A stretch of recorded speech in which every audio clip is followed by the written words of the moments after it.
A very good morning to all of you viewers to our new episode of Lockdown Musings. We are in the midst of a lockdown which might expire on May 3rd, and then economic activity will get back to normal. But our own financials, personal financials, might require a relook because the economy will take a different shape after the lockdown, and it might take some time to get back on its feet. In the meanwhile, whatever investments that we have, we may have to draw from them, or we may have to reinvest in some other instruments if we have to get the return that we desire or as per our plan for retirement. Now, this is a very important topic for all of us, both my guest Naveen, myself, and all of you viewers. My guest Naveen today is speaking to me from Mangalore itself, but we are maintaining that social distance. We are on Zoom. He's a certified financial planner and the only SEBI registered investment advisor in the undivided DK and adjoining areas. He has been practicing in this field for the last 17 years. And today he is with us to give us tips on how to manage our finances, how to plan our finances in the days after the lockdown. Things are going to change, the economy has to revive, and it will revive, but we have to be cautious and we may have to restructure our financial investments and maybe relook at our financial goals. So let me begin by asking you, Naveen, by the way, welcome to our show of Lockdown Musings. And let me begin by asking you, what exactly do you see the economy doing after the lockdown is over? And I'm sure it's going to get over by May 3rd or a little thereafter. Yeah. Naveen. Good morning, Brian, and to all your viewers.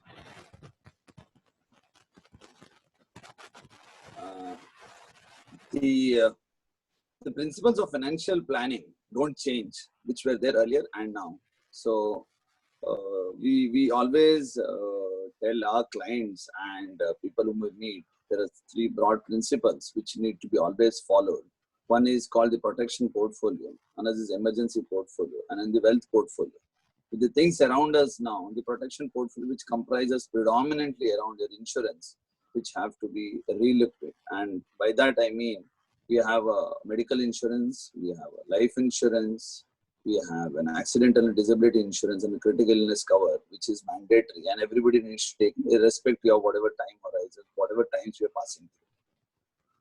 The next portion, which we always tell, is to have an emergency portfolio. Emergency does not come with an invite, and it is very, very important to have at these points of time to take into consideration that in case you don't have cash flows coming in from your profession, business, so that it takes care for at least a year.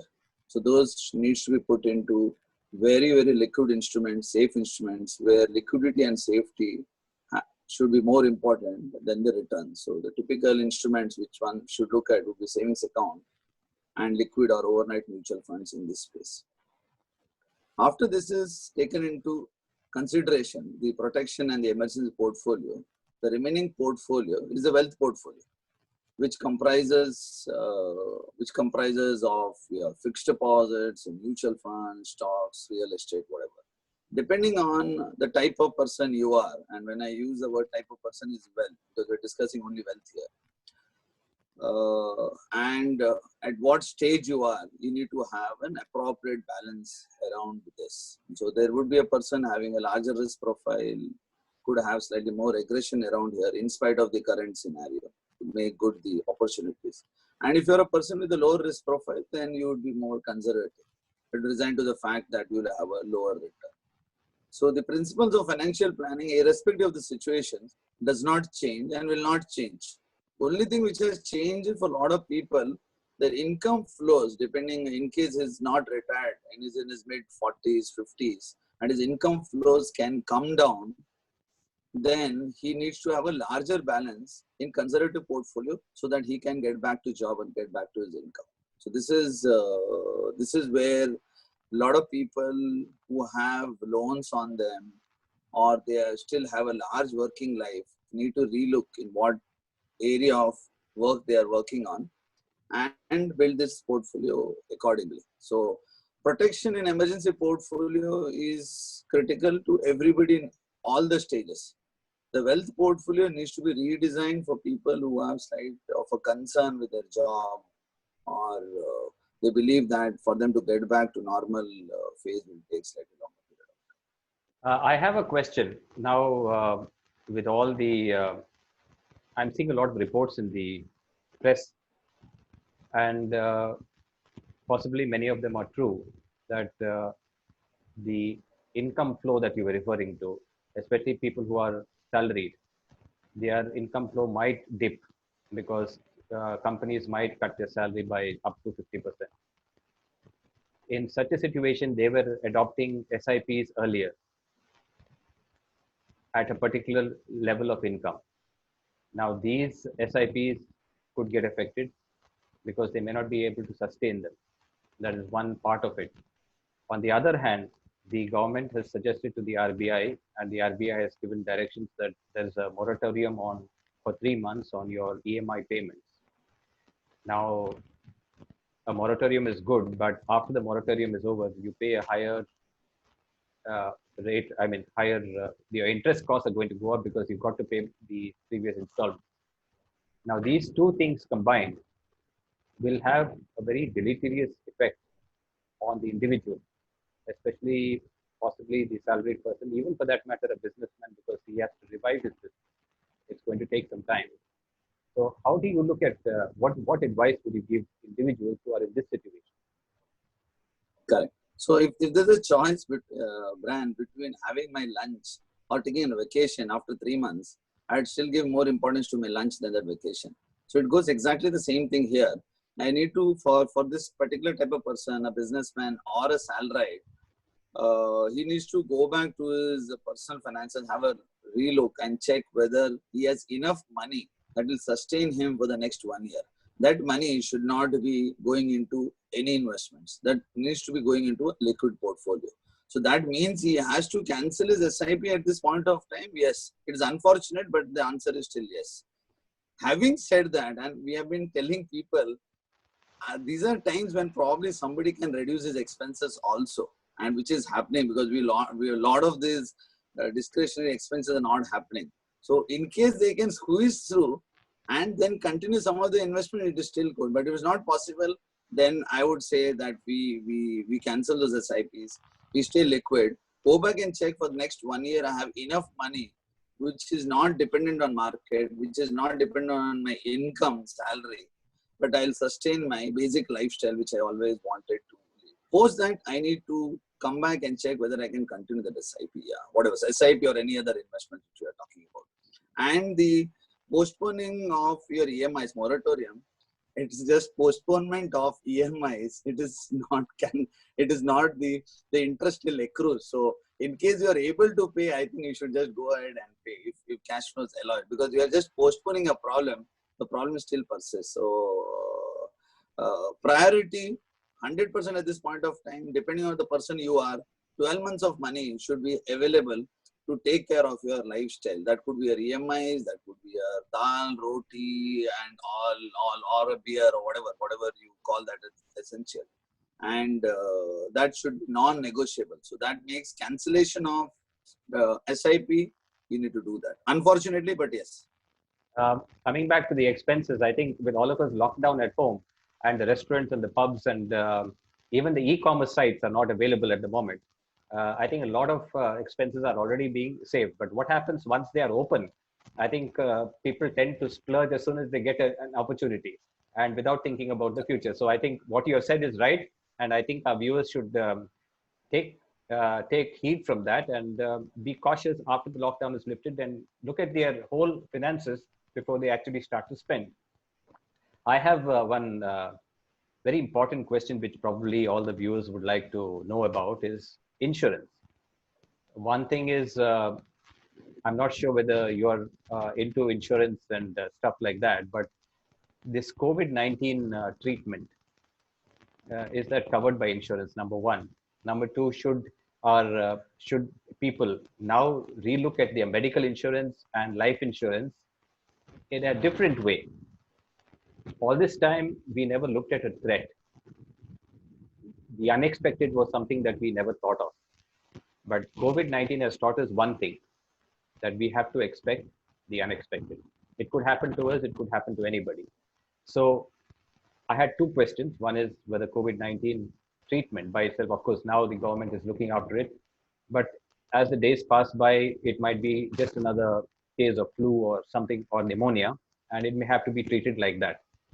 Uh, whether the insurance will take care of that is number one. Number two, uh, whether people should relook at medical insurance, life insurance in the light of what has happened in the last 3 months.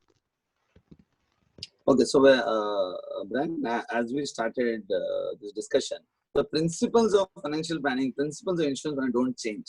So for your first question, whether COVID would be covered, and as you mentioned very rightly, the government is taking care of this at this point of time. And going forward, it becomes the normal pneumonia or flu.